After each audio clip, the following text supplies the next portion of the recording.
Dahulu kala ada seorang ratu bernama Ratu Suhito, yang bergelar Dyah Ayu Kencono Wungu dari Majapahit.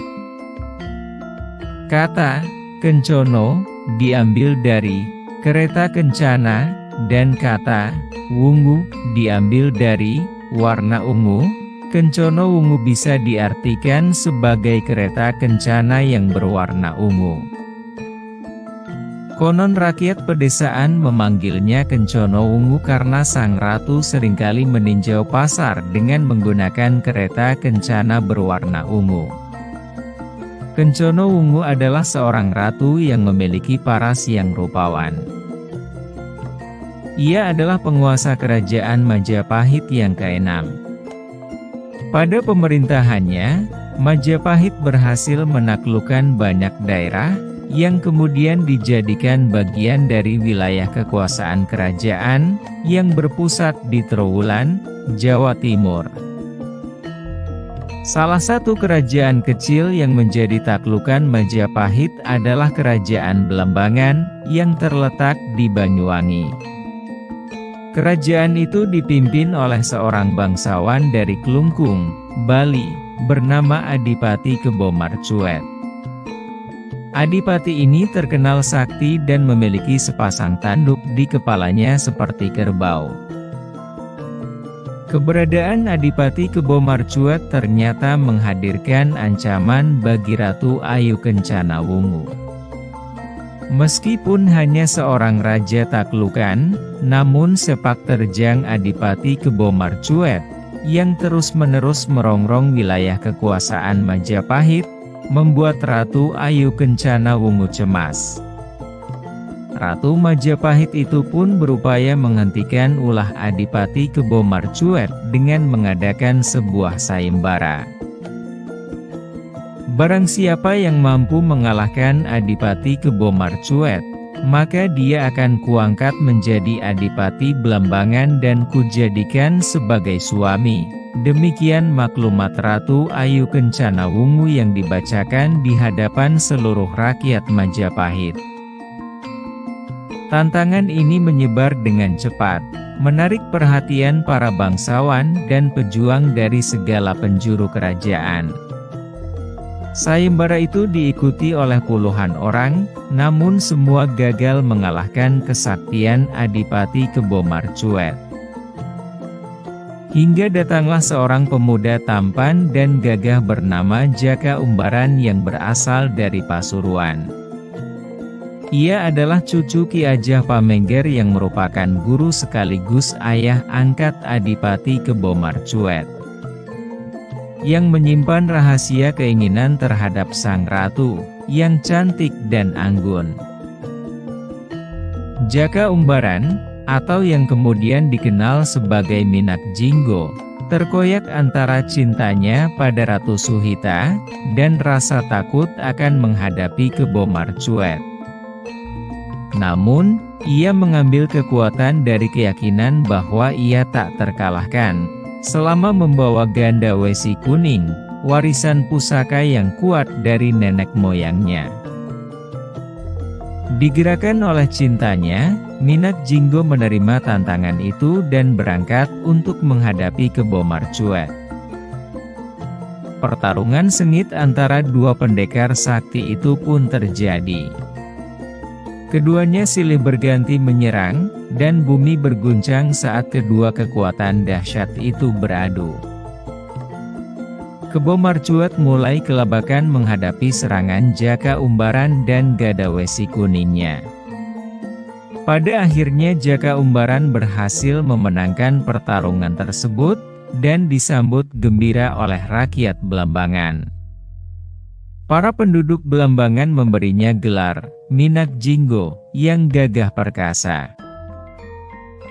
Namun fisik Minak Jinggo tak lagi seperti sedia kala, ia yang dahulu gagah tampan berubah menjadi buruk rupa. Pertarungan sengitnya dengan Kebomarcuet menyisakan banyak luka, bahkan membuat tubuhnya menjadi bongkok. Akan tetapi Minak Jinggo tak merasa gundah, ia tetap percaya diri untuk mempersembahkan kemenangannya pada Sang Pujaan Hati. Minak Jinggo yakin bahwa Ratu Suhita akan tetap menerimanya meski fisiknya telah berubah dan tak lagi gagah. Minak Jinggo berjalan menuju kerajaan Majapahit, bayang-bayang Dyah Ayu Suhita menemani sepanjang perjalanannya. Dalam hayal ia akan segera menikahi Ratu Majapahit yang selama ini didambakannya. Sesampai di Majapahit ia memamerkan gelar barunya dari kerajaan Belambangan yakni Minak Jinggo. Dengan hati tersipu-sipu Minak Jinggo pun menagih hadiah sayembara yang telah berhasil ia menangkan.